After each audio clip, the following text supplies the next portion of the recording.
আসসালামু আলাইকুম viewers, প্যান্টানিক IT CPA marketing নবম ক্লাসে আপনাদের স্বাগত জানাচ্ছি। আমি কাজী নিশাত আছি আপনাদের সাথে। ভিউয়ার্স, আমরা আমাদের কোর্সটার একদম শেষ পর্যায়ে চলে এসেছি। আমরা মোটামুটি অনেক কিছু দেখেছি। আজকের ভিডিওটা একটু লম্বা হয়ে যাবে, কারণ আমি খুব ভালো একটা ফিনিশিং টাচ দেবো আপনাদেরকে। দেন দশম ক্লাসে আমরা মোটামুটি কমপ্লিট করে দিব বেসিক কোর্সটা। এরপর আপনারা অবশ্যই জানেন যে আমাদের বেসিক কোর্সে 100 জন সার্টিফাইড হলে আমরা ইন্টারমিডিয়েট কোর্সটা শুরু করব, তখন আপনারা সেটাতে অ্যাটেন্ড করতে পারবেন। তো আশা করি আপনাদের বেসিক জিনিসগুলো সম্পর্কে, কিভাবে কাজ করে, কি কাজ করে, কিভাবে ট্রাফিক পাওয়া যায়, এগুলো সম্পর্কে একটা প্রাইমারি ধারণা পেয়েছেন। আজকে যে ডিটেলসগুলো আমি দিব, এগুলো মোটামুটি আর একটু স্ট্রং করবে আপনাদের ধারণাটাকে। দেন আপনারা চাইলে কাজ করতে পারবেন।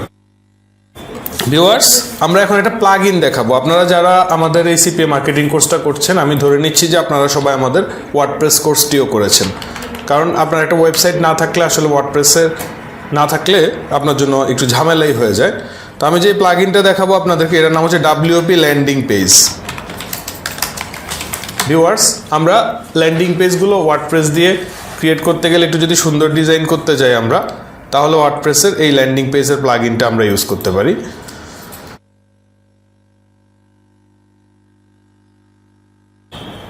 এই যে ল্যান্ডিং পেজ বিল্ডার। ভিউয়ার্স, এই যে দেখেন, এখানে 18,000 ল্যান্ডিং পেজের টেমপ্লেট রয়েছে। আপনি যদি এই প্লাগইনটা ইনস্টল করে নেন আপনার ওয়ার্ডপ্রেসে, তাহলে আপনি চাইলে খুব সহজেই ল্যান্ডিং পেজগুলো তৈরি করে নিতে পারেন, এবং খুবই স্ট্যান্ডার্ড ফরম্যাটে। এই যে দেখেন, এখানে আপনি টাইম দিয়ে, তারপর হচ্ছে আর অনেক কিছু দিয়ে খুব সুন্দরভাবে চাইলে ল্যান্ডিং পেজটা ডিজাইন করে নিতে পারেন। ভিউয়ার্স, আপনার এই প্লাগইনটা একটু ঘাটাঘাটি করলে আরও ক্লিয়ার হয়ে যাবেন। এখন আমরা যে জিনিসটা নিয়ে কথা বলেছিলাম, SMS মার্কেটিং। আচ্ছা, এখন আমি একটু এক্সেল ওপেন করি। ধরলাম আমার কাছে 100 জনের ফোন নাম্বার একটা লিস্ট আছে। Name, mobile, address. আমি আপাতত বাংলাদেশি নাম্বার দিয়ে দিচ্ছি। পরবর্তীতে এটা আপনারা USA, UK যেই দেশে আপনারা কাজ করবেন সেই দেশের ফোন নাম্বার দিয়ে এক্সেলে নাম্বারের লিস্টটা কালেক্ট করবেন।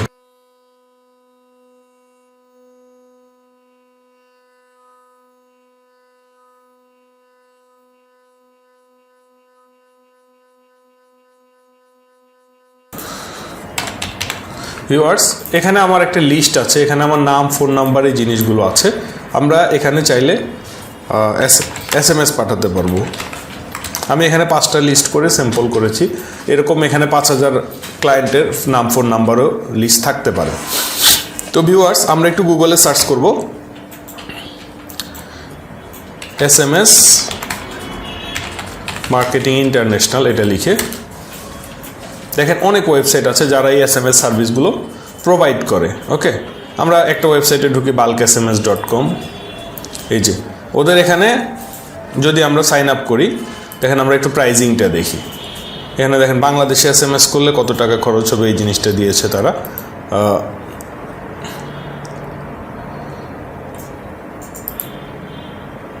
আচ্ছা, আমি এটাকে একটু চুজ করে ধরলাম আমি USA-তে বা UK-তে মার্কেটিং করব। এই যে USA-তে দিলে এই কস্টিংটা পড়বে পার SMS, ঠিক আছে। এখানে একটা প্লাস পয়েন্ট হচ্ছে, আমি এক্সেল ফাইলটা সরাসরি ওদের ওয়েবসাইটে আপলোড করে দিয়ে SMS-টা লিখে সেন্ড করে দিলে ওরা SMS পাঠিয়ে দিবে। এরকমভাবে আরও বিভিন্ন ওয়েবসাইট আছে যারা গ্লোবাল SMS সার্ভিসটা প্রোভাইড করে। তবে ভিউয়ার্স, আমরা অবশ্যই মনে রাখবো যে কোনো ক্যাম্পেইনে উল্লেখ করা থাকে যে SMS মার্কেটিংয়ের মাধ্যমে এই ক্যাম্পেইনের প্রমোশন করা যাবে না। সেখানে অবশ্যই আমরা এই ধরনের SMS সার্ভিসগুলো আমরা ইউজ করব না। এখন ভিউয়ার্স, আমরা যখন ওয়েবসাইট করব, আমরা অবশ্যই একটা ভালো নিশ চুজ করে ওই নিশের উপর কাজ করব। আমরা কিছু ভ্যালুয়েবল কিছু নিশ আমরা একটু এখন দেখব।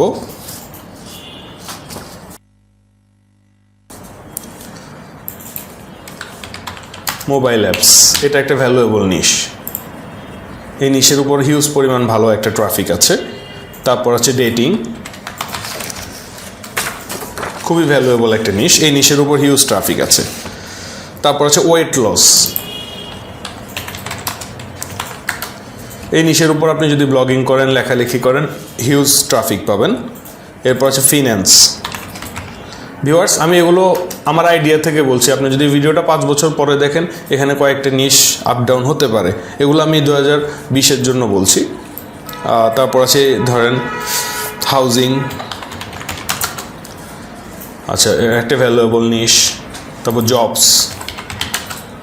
আচ্ছা, এখন আপনি যেই নিশটার উপর কাজ করবেন ওই নিশের উপর ডোমেইন নেম চুজ করতে হবে। ভিউয়ার্স, আমাদের চ্যানেলে একটা ভিডিও আছে যে পারফেক্ট ডোমেইন নেম কীভাবে চুজ করবেন। আমি এখানে সার্চ বক্সে ডোমেইন লিখে দিচ্ছি। আমি এই ভিডিওটার লিঙ্ক আপনাকে ডিসক্রিপশনে দিয়ে দেবো। এই লিঙ্কটা আপনারা দেখলে বুঝতে পারবেন যে কীভাবে পারফেক্ট ডোমেইন নেমটা চুজ করা যায়। ওকে, আমার নিশের সাথে যেন আমার ডোমেইন নেমটা পছন্দসই হয়। ধরলাম আমি কাজ করব ওয়েট লস নিশের উপর। এই নিশের উপর কাজ করলে আমি কয়েকটা জিনিস করতে পারবো। ওয়েট লসের উপর যে সিপি অফারগুলো আছে এগুলো আমরা প্রমোট করতে পারবো, হেলথ ভিত্তিক সিপি অফারগুলো প্রমোট করতে পারবো। পাশাপাশি এটার উপর যদি কোনো অ্যাফিলিয়েট মার্কেটিং আমি করে থাকি, এই রিলেটেড প্রোডাক্টগুলো আমি সেল করতে পারবো। ওকে, তো আমি মোটামুটি একটা এই ইয়ার উপর আমি চাইলে একটা কিওয়ার্ড চুজ করতে পারি। ভিউয়ার্স, আমরা যারা আমাদের ডিজিটাল মার্কেটিং কোর্স এবং এসইও কোর্সগুলো করেছি তারা অবশ্যই আমরা কিওয়ার্ড রিসার্চ সম্পর্কে জানি। আমি এখন একটা ওয়েবসাইট দেখাচ্ছি যেটা হচ্ছে উভারসাজেস্ট। তো উভারসাজেস্টের এখানে আমরা ঢুকবো, এটা নীল পাটেলের। এখান থেকে আমরা কয়েকটা কিওয়ার্ড চুজ করব। ধরলাম ওয়েট লস। আচ্ছা, এখন আমি কোন কান্ট্রিতে কাজ করব, ডেফিনেটলি ওই কান্ট্রিটা আমি এখান থেকে চুজ করে দেবো। ধরলাম আমি ইউএসএ কাজ করব বা ইউকেতে কাজ করব। ইউকেতে সিলেক্ট করলাম, সার্চ দিলাম। ইউকেতে এই কিওয়ার্ডের উপর যেগুলোতে সার্চ বেশি হয় এই কিওয়ার্ডগুলো আপনাকে কিছু সাজেস্ট করবে। ওকে, দেখেন সার্চ ভলিউম কিন্তু খুবই ভালো। আচ্ছা, এই যে দেখেন weight loss pills, weight loss calculator, weight loss foods, এই ধরনের নিশগুলোর উপর সার্চ বেশি হয়। এখন আমরা ইনস্ট্যান্ট ডোমেইন সার্চ দিয়ে একটা চুজ করি। এই যে ওয়েট লস টিপস, দেখি এই ডোমেইনটা খালি থাকার পসিবিলিটি কম। তারপর আমি একটু দেখি weightlosstips.com খালি নেই। আচ্ছা, ওকে গুড। ওয়েট লসের উপর কিন্তু 60,500, তাই না?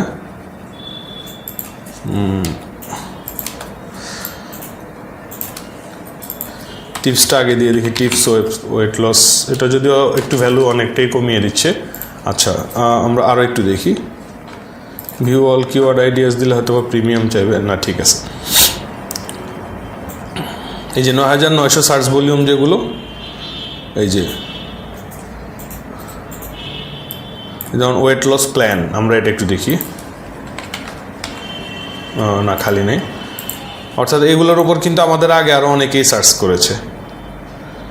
যেমন ওয়েট লস গ্রিন টি, এটা যদিও আমি খালি পাই কিন্তু এটা ইউজ করতে পারবো না, কারণ এটা ইউজ করলে আমি গ্রিন টি এর বাইরে আসলে যেতে পারবো না।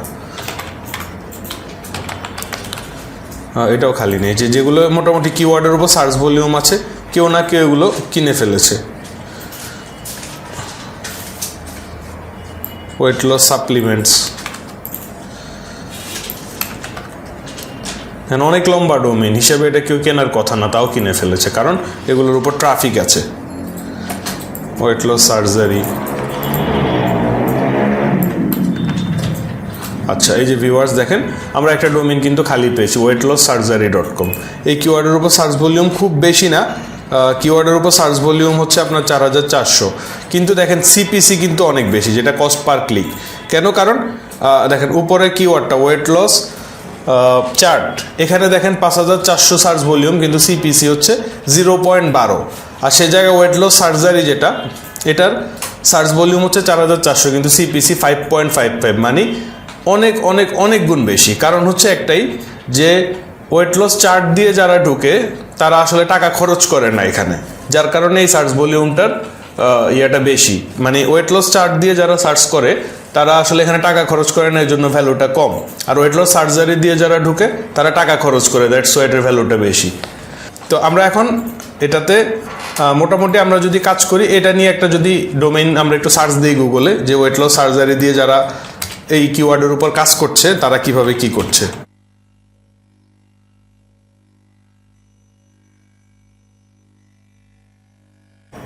দেখেন ভিউয়ার্স, এই কিওয়ার্ডের সাথে রিলেটেড কোনো ওয়েবসাইট কিন্তু নাই, সব কিন্তু ধরেন উইকিপিডিয়ার পেজ, আদার্স পেজগুলো। এই একটা ওয়েবসাইট আমি পেয়েছি, ওয়েট লস অ্যান্ড ওয়েলনেস সেন্টার.com, একটা ওয়েবসাইট পেয়েছি যে এই কিওয়ার্ডের উপর কাজ করছে। সো আমরা যদি এই ডোমেইনটা কিনে নিই তাহলে আমরা কাজ করতে পারবো। তো আপনারা যদি ভিডিওটা 1-2 বছর পরে দেখেন তাহলে হয়তো এই ডোমেইনটাও খালি নাও পেতে পারেন। যাই হোক, আমি আসলে অ্যাকচুয়ালি আপনাদেরকে দেখানোর চেষ্টা করেছি যে পারফেক্ট ডোমেইনটা কীভাবে চুজ করবেন, আর পাশাপাশি আমাদের প্রিভিয়াস ভিডিওটা তো অবশ্যই দেখবেন। তো এখন আমি যারা সিপিএ মার্কেটিং করে অনেক বেশি পরিমাণে ইনকাম করছে এরকম কিছু লোকজনের ওয়েবসাইট আপনাদেরকে দেখাবো, যারা ইন্টারন্যাশনালি এই মুহূর্তে ভালো পজিশনে আছে।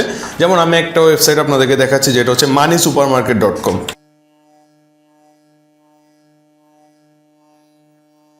এই ভদ্রলোক দেখেন, ওনার ওয়েবসাইটে কিন্তু সিপিএ ভিত্তিক কোনো কিছু নাই, উনি সার্ভিস প্রোভাইড করে। কি সার্ভিস প্রোভাইড করে? কার insurance, home insurance, life insurance, credit card, loan, energy, এই ধরনের সার্ভিসগুলো প্রোভাইড করে। আর বেসিক্যালি উনি ব্লগিং করে, এই বিষয়গুলোর উপর লেখালেখি করে। তো এখন আপনি যখন ওনার এখান থেকে এসে ওনার ওয়েবসাইট থেকে ধরেন আপনার হোম ইন্স্যুরেন্স দরকার, হোম ইন্স্যুরেন্স কিনতে যাবেন, তখন উনি আপনাকে সিপিএর পেজে নিয়ে গিয়ে ওনার একটা অফার কমপ্লিট করিয়ে ফেলবে। আপনি বুঝতেও পারবেন না, মনে হবে যে আপনি ওনার ওয়েবসাইট থেকে আসলে অফারটা পারচেস করতেছেন, কারণ প্রাইমারি ডাটা কিন্তু আপনার কাছ থেকে উনি এখানে লিড জেনারেট করে নিয়ে নিবে। ওকে, এখান থেকে কিন্তু ওনার 90% সার্ভিসই বেশিরভাগ সিপিএ অফার, কিন্তু সিপিএ অথবা অ্যাফিলিয়েট অফার, কিন্তু এটা এখান থেকে বাইরে থেকে বোঝা খুবই টাফ। দেখে মনে হয় যে এই সার্ভিসগুলো উনিই প্রোভাইড করে। তো সেমভাবে আমরা আরেকটা ওয়েবসাইট দেখি, সেটা হচ্ছে nerdwallet.com। এই ভদ্রলোকও সেমভাবে সিপিএ মার্কেটিং করে। তো ওনার এখানেও দেখলে চট করে কিন্তু বোঝা যায় না যে আপনি এখানে উনি কি প্রোভাইড করতেছে। Credit card, investing, insurance, student loan, mortgage, personal loan, savings, এই ফিচারগুলো উনি প্রোভাইড করছে। এখন আপনার ধরেন স্টুডেন্ট লোন দরকার, আপনি ক্লিক করলেন, এই কিওয়ার্ডের উপর সার্চ দিয়ে কিন্তু আপনি ওনার ওয়েবসাইটে চলে আসবেন, কারণ উনি ব্লগিং করে এবং খুব সুন্দর করে সাজিয়ে রেখেছে ওয়েবসাইটটা। তো এখন আপনি দরকার স্টুডেন্ট লোন, ইন্টারেস্ট রেট বা যে কোনো ফিচার যদি আপনার দরকার পড়ে, এখান থেকে আপনি চুজ করবেন। চুজ করার পরে দেখেন উনি কিন্তু এখানে আপনাকে আর্টিকেল পড়িয়ে ফেলছে, স্টুডেন্ট লোনের কী সুবিধা অসুবিধা। এই আর্টিকেল উনি কিন্তু সার্চ র্যাঙ্কিংয়েও নিশ্চয়ই ভালো পজিশনে আছে। এখন আমি রিড মোরে যাই, দেখি কি করে উনি। আচ্ছা, ওকে, এই যে ভিডিও টিডিও দিয়ে মোটামুটি সুন্দর করে একটা পেজ উনি নিয়ে আসছে, হিউজ পরিমাণ কন্টেন্ট আছে এখানে। ওকে,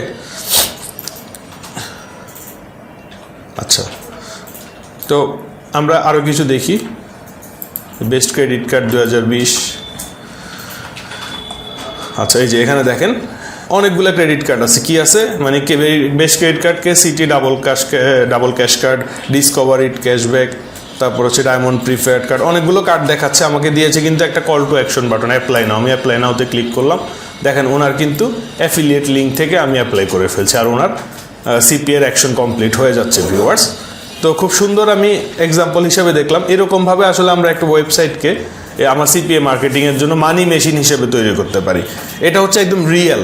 আর কিছু কিছু হচ্ছে ফেক ইনফরমেশন দেয়। যেমন আমি গতদিন বাংলাদেশে একজনের ভিডিও দেখলাম, উনি অনেক টাকা ইনকাম করেছে। উনি জাস্ট একটা ফিমেল ফেক আইডি খুলেছে ইউএসের ফোন নাম্বার দিয়ে, তারপর বিভিন্ন মানুষজনের সাথে ডেটিং ইনফরমেশন দিয়ে চ্যাট করে তাদের থেকে ট্রাফিক নিয়ে আসে, এবং ওনার লিড কিন্তু উনি ঠিকই কমপ্লিট করে মাসে হিউজ টাকা পয়সা ইনকাম করে।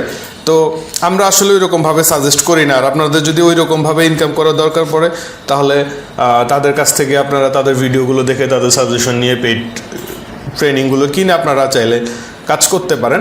আমরা আসলে যেটা চিন্তা করি সেটা হচ্ছে রিয়েল, একদম অ্যাকচুয়াল, অনেস্টভাবে, রিয়েলভাবে যেভাবে কাজ করে যে আর্নিংটা করা যায়, সেই প্রসিডিওরগুলো আসলে আমরা আমাদের ট্রেনিংয়ে শো করি। এখন ভিউয়ার্স, আমরা একটু ট্রাফিক সোর্স নিয়ে আলোচনা করি যে আমরা কোন কোন সোর্স থেকে ট্রাফিক নিয়ে আসতে পারি। এখন আমরা একটা জিনিস দেখি, সেটা হচ্ছে ট্রাফিকগুলো আসলে কত ধরনের হয়। এর মধ্যে আছে আমাদের, ধরলাম আমি একটা জিনিস দেখি, সেটা হচ্ছে ধরেন আমি সার্চ ট্রাফিক একটা টাইপ ধরলাম, তারপর ধরলাম হচ্ছে ব্যানার অ্যাড,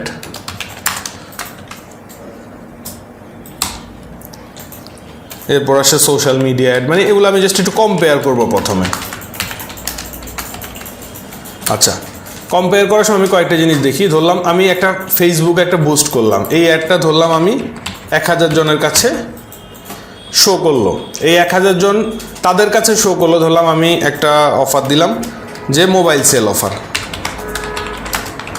ওকে। এখন এই 1000 জনের কাছে একটা শো করলো যাদের কিন্তু মোবাইলের দরকার নাই। এখন তাদের মধ্যে থেকে সর্বোচ্চ আমি কত পার্সেন্ট পেতে পারি? 0.1%। সেল পাওয়াটাও খুব টাফ।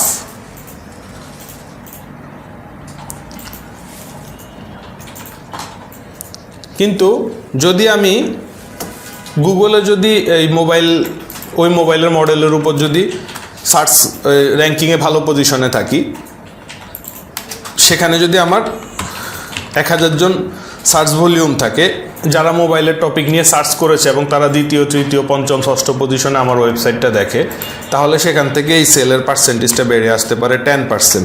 কারণ এই সার্চটা তারাই করছে যাদের আসলে মোবাইলটা দরকার। ভিউয়ার্স, আমি মনে হয় আপনাদেরকে সংক্ষেপে জিনিসটা বোঝাতে পেরেছি। তো এখন সেমভাবে আমি যদি এক জায়গায় একটা ব্যানারে বিজ্ঞাপন দিই একটা ওয়েবসাইটে, সেই বিজ্ঞাপনটা প্রতিদিন 1000 মানুষ দেখে, তাদের ভলিউমটা কিন্তু এই 0.1%-এর মতোই, যারা হচ্ছে আপনার সার্ভিসটা দরকার নাও হতে পারে। কিন্তু এই ব্যানার থেকে ক্লিক করে যদি 10 জন মানুষ আপনার ওয়েবসাইটে ঢুকে, ঠিক আছে, এই 10 জন মানুষের ভিতর থেকে আপনার সেল আসার সম্ভাবনা 50%। কেন? এটা আমি কিন্তু একটা মানে অ্যাপ্রক্সিমেট আইডিয়া বলছি। 50% সম্ভাবনা এই 10 জনের ভিতর থেকে, কারণ তারাই ক্লিক করে ঢুকেছে যাদের এই সার্ভিসটা দরকার। তাহলে আমরা আশা করি ট্রাফিকের ক্লাসিফিকেশনগুলো কিছুটা আইডিয়া পেয়েছি। এগুলো নিয়ে আমরা যত ঘাটবো তত আরও সুন্দর ভালো আইডিয়া পাবো। এখন আমরা একটু জাস্ট এই অ্যাড মিডিয়াগুলো কীভাবে কাজ করে এটা একটু দেখি। প্রথমে এই মুহূর্তে আমি অ্যাড মিডিয়া, ওয়ার্ল্ডে টপ অ্যাড মিডিয়া কারা আছে এটা একটু প্রথমে বের করি।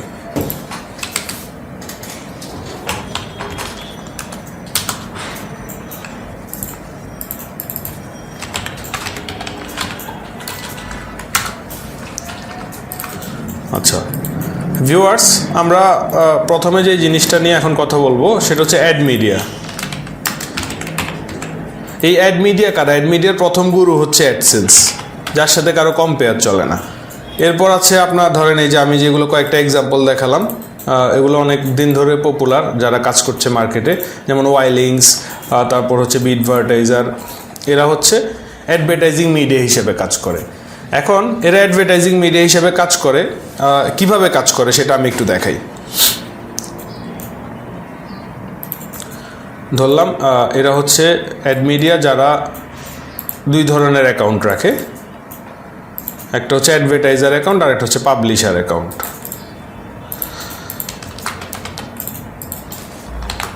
আচ্ছা, এই পাবলিশার অ্যাকাউন্ট কারা খুলে? যারা হচ্ছে ওয়েবসাইট ওনাররা, বিভিন্ন ওয়েবসাইট ওনাররা তাদের এখানে এসে পাবলিশার অ্যাকাউন্ট খুলে।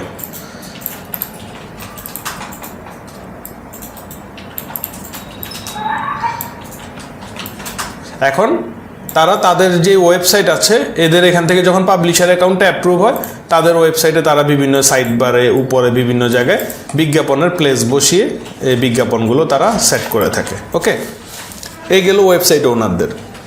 এখন এই বিজ্ঞাপন যত ভিউ হবে এবং এই বিজ্ঞাপনে যত ক্লিক পড়বে, তারা এখান থেকে টাকা পাবে, এরকমভাবে একটা টাকা পাবে। আচ্ছা, এখন আসেন আমরা যারা পাবলিশার, আমাদের আছে কি আমরা যারা অ্যাডভার্টাইজার, যারা বিজ্ঞাপন দিতে আসছি, তাদের আছে হচ্ছে এরকম একটা ব্যানার বিজ্ঞাপন আছে, এরকম একটা চারকোনা ব্যানার আছে, এরকম একটা, যেখানে আমার সিপিএ অফারগুলো আছে। আমরা কিন্তু চাইলে সিপিএর ওয়েবসাইটগুলো থেকে ব্যানার পেতে পারি, ব্যানার নিজেরা ডিজাইন করে নিতে পারি, বিভিন্নভাবে অ্যাট্রাকটিভ ব্যানারগুলো তৈরি করে আমরা এই ব্যানারগুলো দিব কাকে? এই সেমভাবে অ্যাড মিডিয়াকে অ্যাডভার্টাইজার হিসাবে। আমাদের এই ব্যানারগুলো নিয়েই কিন্তু তারা এখানে প্লেস করবে, এই অ্যাড মিডিয়া। এখন আমাকে ধরেন আমি এই ব্যানারটার জন্য $10 বাজেট দিলাম, এই ব্যানারটার জন্য $5 বাজেট দিলাম, এটার জন্য $100 বাজেট দিলাম। এখন এখানে মাঝখানে তারা প্রফিট করবে, এই অ্যাড মিডিয়া প্রফিট করবে। ধরেন আমি $100 দিলাম, এই $100 দিয়ে সে এই বিজ্ঞাপনটা 1000 জনকে দেখাবে। ওকে, আর সেমভাবে এরা যদি 1000 জনকে দেখায় তাহলে তাকে দিল $10। ব্যাপারটা হচ্ছে এরকম, বা $50, $20, মাঝখান থেকে এই অ্যাড মিডিয়া প্রফিট করে। তো এই অ্যাড মিডিয়ার মাধ্যমে আমরা যদি বিজ্ঞাপন দিই, তাহলে এই বিজ্ঞাপনটা ধরেন আমার এই বিজ্ঞাপনটার মধ্যে আমি লিখে দিলাম যে একটা অফার যে গেট 100 USD কুপন। ওকে, এখন এই বিজ্ঞাপনটা আমি যখন এই অ্যাড মিডিয়ার হাতে দিব তখন সে এই বিজ্ঞাপনটা এর ওয়েবসাইটে শো করবে, ওর ওয়েবসাইটে যতক্ষণ পর্যন্ত আমি যে বাজেট দিব এই বাজেট পুরোটাই স্পেন্ড হওয়া পর্যন্ত বিভিন্ন জনের ওয়েবসাইটে শো করবে। ওখান থেকে আমি যে ট্রাফিকটা পাবো এই ট্রাফিকটা হচ্ছে এই যে ক্লিক করে যারা ঢুকবে তাদের এই সেল হয়ে যাওয়ার পসিবিলিটিটা অনেক বেশি। ওকে, আমরা সার্চ ট্রাফিক পাবো যখন আমরা এসইও করব, আমাদের আর্টিকেলগুলো গুগলে সার্চ র্যাঙ্কিংয়ে ভালো পজিশনে থাকবে তখন।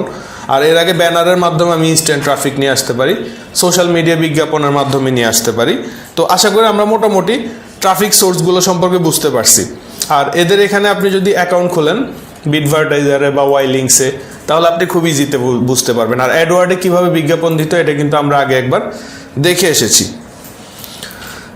তো ভিউয়ার্স, এখন আমরা আরও বিভিন্ন ওয়েবসাইটগুলো দেখব যারা আসলে বিভিন্ন বিষয়ের উপর অ্যাড দিয়ে থাকে। যেমন পুশ নোটিফিকেশন অ্যাডগুলো যারা দেয়, প্রপেলার অ্যাডস, এরা পুশ নোটিফিকেশনের জন্য মোবাইলে অ্যাড দিয়ে থাকে, এদের মাধ্যমে আপনি অ্যাড দিতে পারবেন। তারপর আছে আপনার মেগা,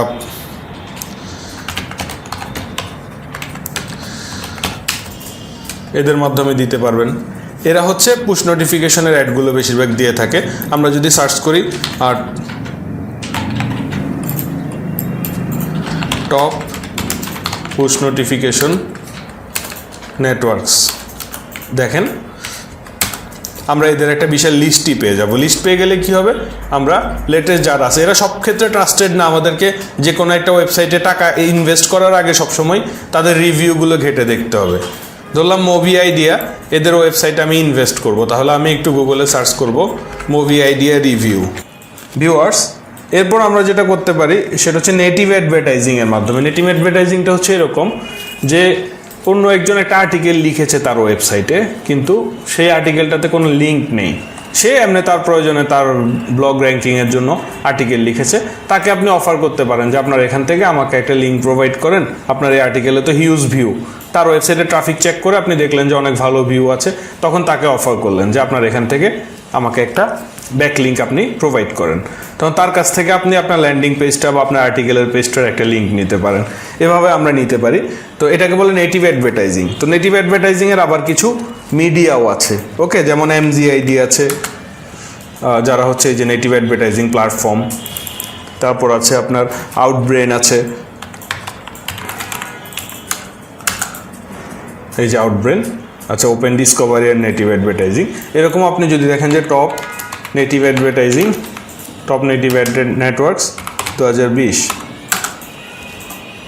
এখানে আপনি দেখবেন অনেকগুলো অ্যাডভার্টাইজিং প্ল্যাটফর্ম পাবেন যেগুলোতে অ্যাকাউন্ট খুলে আপনি এই নেটিভ অ্যাডভার্টাইজিংটা করতে পারবেন। ওকে, তো সেমভাবে ডিসপ্লে অ্যাডের কিছু ওয়েবসাইট আছে, যেমন প্লাগরাশ।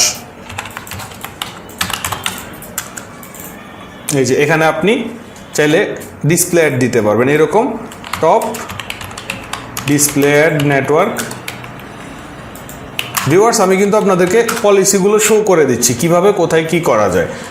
দেন আপনারা এগুলো একটু ঘাটলে এই জিনিসগুলো দিয়ে আপনি ট্রাফিক নিয়ে আসতে পারবেন। প্রথমত আপনার যেটা করবেন, প্রথমে আপনি ক্যাম্পেইন সিলেক্ট করবেন, তারপর বাজেট করবেন আপনি কত টাকা এই ক্যাম্পেইনে খরচ করবেন, এরপর আপনি কোথায় খরচ করবেন এটা চুজ করতে হবে। এখানে আসলে পলিসি জিনিসটা, টেকনিক জিনিসটা শেখানো যায় না, কারণ টেকনিক এক একজনের জন্য এক এক টেকনিক কাজ করে। আপনার জন্য যেটা কাজ করবে সেটা আমার জন্য কাজ করবে না, আবার আমার জন্য যেটা কাজ করবে সেটা আপনার জন্য কাজ করবে না। সো কোন টেকনিকটা কাজ করবে এটা আপনাকে অ্যাপ্লাই করে করে দেখতে হবে। তো আমি কত ধরনের টেকনিক আছে এগুলো সবই আপনাদেরকে দেখানোর চেষ্টা করেছি ভিউয়ার্স। এখন আমরা যেটা দেখব সেটা হচ্ছে অ্যাডাল্ট ট্রাফিকের জন্য কোন কোন ওয়েবসাইটগুলো আপনার কাজ করবে। যেমন হচ্ছে প্লাগরাশ কাজ করবে আপনার, তারপর আছে এক্সোক্লিক, এরা আপনাকে অ্যাডাল্ট ট্রাফিক প্রোভাইড করবে। এরপর আছে আপনার ট্রাফিক জাঙ্কি। ওকে, এর বাইরে আপনি চাইলে এভাবে লিখতে পারেন টপ অ্যাডাল্ট ট্রাফিক নেটওয়ার্ক 2020 বা 2021, এভাবে লিখতে পারেন। দেখেন ওরা আপনাকে একটা লিস্ট দিয়ে দিবে কারা আসলে ট্রাফিকটা প্রোভাইড করছে অ্যাফিলিয়েট মার্কেটিংয়ের জন্য কিংবা আপনার সিপিএ অফারের জন্য। এই যে এরা আপনার প্রোভাইড করছে, এদের এখান থেকে আপনি অ্যাড দিলে হিউজ পরিমাণ ট্রাফিক পাবেন। সোশ্যাল অ্যাডভার্টাইজিংয়ের মধ্যে আমরা Facebook, Instagram, Twitter, Pinterest, LinkedIn, Snapchat এগুলো সবগুলোতে আমরা অ্যাড দিতে পারি কম বেশি। ওকে, এরপর আমরা সবগুলো আসলে দিয়ে একটু একটু করে $5-10 করে দিয়ে ট্র্যাকিং করে আমাদেরকে দেখতে হবে যে কোন অ্যাড মিডিয়া থেকে আমি আসলে সবচেয়ে ভালো রেসপন্সটা পাচ্ছি। এখন আমি যেটা করব সেটা হচ্ছে আমাদের যেই ভিজিটগুলো কোন কোন বিষয়গুলো আসলে আমাদেরকে ফলো করতে হবে এই জিনিসগুলো আমি একটু দেখতেছি আপনাদেরকে। যেটা হচ্ছে প্রথমত হচ্ছে ইমপ্রেশন। ইমপ্রেশন মানে হচ্ছে আমার একটা অ্যাড একজনের সামনে শো হয়েছে মানে একটা ইমপ্রেশন কাউন্ট হয়ে গেছে। ওকে, তো এই জিনিসটা ইমপ্রেশন আর ভিউ কিন্তু সেম না। ধরলাম আমার 1000 জন ভিজিটর আমার এখানে 2000 বার আমার অ্যাডটা দেখেছে, তাহলে ভিউ কাউন্ট হয়েছে কিন্তু 2000, বাট ইমপ্রেশন কাউন্ট হবে 1000। মানে একজন ভিজিটরের জন্য ইমপ্রেশনটা নর্মালি একবারই কাউন্ট হওয়ার কথা। কোনো কোনো অ্যাড মিডিয়া এটা ডিফারেন্ট রাখতে পারে। এরপর হচ্ছে ভিজিট, আমার ল্যান্ডিং পেজ কতজন ভিজিট করছে এই জিনিসটা আমাকে নোট প্রত্যেকটা ইন্ডিভিজুয়াল সার্ভিসের জন্য আমাকে রাখতে হবে। তারপর রাখতে হবে হচ্ছে কনভার্সন।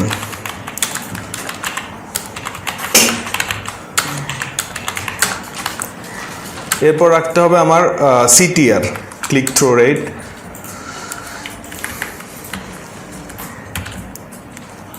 তারপর হচ্ছে ইপিভি বা আর্নিং পার ভিজিটর।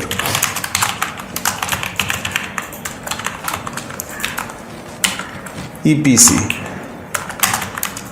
যেটা হচ্ছে আর্নিং পার ক্লিক, আর্নিংস পার ক্লিক। এরপর হচ্ছে ক্যাম্পেইন স্পেন্ড। এগুলো না হলে আমরা কিন্তু কাউন্ট করতে পারবো না।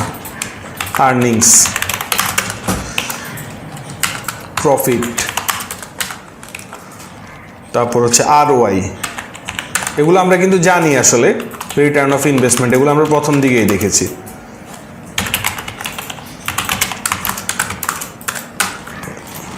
হচ্ছে মোটামুটি এগুলো দিয়ে আমি যদি একটা এক্সেল শিট মেনটেন করি ভিউয়ার্স, তাহলে আমরা খুব সহজে এই জিনিসগুলো প্রত্যেকটা ক্যাম্পেইন ধরলাম, আমি এখানে একটা শিট তৈরি করলাম সিপিএ।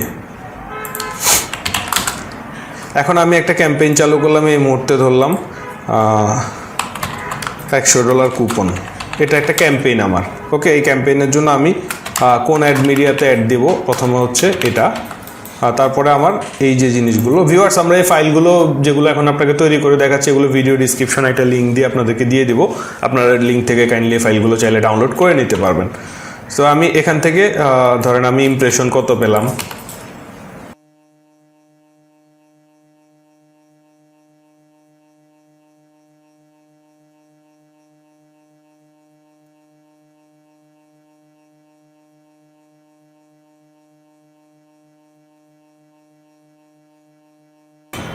এখন ধরলাম আমি ফেসবুকে অ্যাড দিলাম।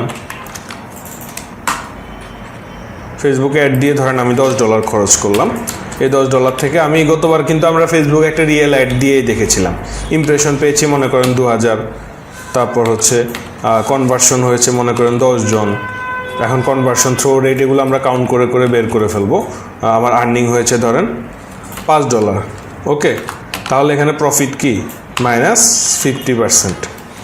তো তাহলে আমার এখানে ROIও হচ্ছে আমার এখান থেকে মানে টোটাল আমি এই মুহূর্তে রিটার্ন পেয়েছি কত -50%। ওকে, সেমভাবে ধরলাম আমি একটা গুগলে অ্যাড দিয়েছি বা ইউটিউবে অ্যাড দিয়েছি, যেখান থেকে আমার ধরেন ইমপ্রেশন এসেছে 3000 বা আমার কনভার্সন হয়েছে ধরলাম 50টা, তাহলে আমার এখানে এসেছে কত $50। $50 যদি আর্ন আসে, সরি আমি ক্যাম্পেইনে খরচ করেছি সেমভাবে $10, আমার আর্ন এসেছে $50। ওকে, তাহলে $50 যদি আসে তাহলে আমার প্রফিট কত পার্সেন্ট, আমার 5 গুণ প্রফিট হয়েছে, তাই না? তাহলে আমার প্রফিট এসেছে হচ্ছে 400%। আর তাহলে আমার টোটাল রিটার্ন অফ ইনভেস্টমেন্ট এসেছে 500%, মানে আমার মূল টাকা সহ। তো এইভাবে আমরা কিন্তু আসলে একটা এক্সেল শিট মেনটেন করে নিজের মতো করে, এটা আমি আমার মতো করে আপনাদেরকে দেখিয়েছি, আপনারা নিজের মতো করে একটা শিট মেনটেন করে প্রথমে একটা ক্যাম্পেইনে মিনিমাম 10, 15, 20টা 30টা টেকনিক অ্যাপ্লাই করে দেখতে পারেন আসলে কোনটা থেকে আসলে আপনার প্রফিটেবল হচ্ছে। তারপর আপনি যেটা থেকে বেশি প্রফিটেবল মনে করবেন সেখানে টাকা খরচ করবেন, আর যেটা প্রফিটেবল না সেটা আস্তে আস্তে বাদ দিয়ে দিবেন ওই ক্যাম্পেইনের জন্য। আবার দেখা গেছে যে একটা ক্যাম্পেইনে আপনার ফেসবুক লস দিয়েছে, আপনি আজীবনের জন্য যদি ধরে নেন যে ফেসবুক আমাকে সবসময় লস দিবে, তাহলে কিন্তু আপনি কাজ করতে পারবেন না। পরবর্তী আর একটা ক্যাম্পেইন নিয়ে যখন নতুন করে আপনি কাজ করবেন তখন ডেফিনেটলি আবার ফেসবুককে আপনি ডেকে আনবেন, আবার ফেসবুকে আপনি মার্কেটিং করবেন। তো মোটামুটি আমার মনে হয় যে আমরা বেসিক জিনিসগুলো সম্পর্কে একটা ভালো আইডিয়া পেয়ে গেছি। তো ভিউয়ার্স, আমাদের আজকের যে ক্লাসটা আপনারা করলেন এটা হচ্ছে একটা মোটামুটি ওভারঅল একটা ব্রিফিং। ওকে, তো আপনারা আসলে আমাকে একটা হোম টাস্ক জমা দেবেন, সেটা হচ্ছে আপনারা একটু রিসার্চ করবেন যে এই মুহূর্তে আমি যেই টেকনিকগুলো বলেছি এই টেকনিকের উপর কোন কোন ওয়েবসাইটগুলো টপ পজিশনে আছে। ধরলাম আপনি ডিসপ্লে অ্যাডের জন্য কারা টপ পজিশনে আছে, নেটিভ অ্যাডের জন্য কারা টপ পজিশনে আছে, পোস্ট নোটিফিকেশনের জন্য কারা টপ পজিশনে আছে, অ্যাডাল্ট ট্রাফিকের জন্য কারা টপ পজিশনে আছে, এই জিনিসগুলো আপনারা একটু সার্চ করে তারপর আপনারা এটার উপর একটা লিস্ট তৈরি করবেন। আর লিস্ট তৈরি করার পাশাপাশি আপনারা একটা ছোট ক্যাম্পেইনে অল্প অল্প কিছু বাজেট দিয়ে বিভিন্ন অ্যাড মিডিয়াতে অ্যাড দেবেন, অ্যাড দিয়ে সেটার এরকম একটা চার্ট আমাকে হোম টাস্ক হিসাবে শো করবেন যে কোথা থেকে আপনি কেমন প্রফিট পেয়েছেন। এই দুইটা জিনিস আমাকে হোম টাস্কে আপনার ইমেইলে জমা দিয়ে স্ক্রিনশট নিয়ে অবশ্যই গ্রুপে পোস্ট করবেন। তো ভিউয়ার্স, আজকে এতটুকুই। আমাদের সাথে থাকার জন্য ধন্যবাদ। Thank you everybody, thank you so much.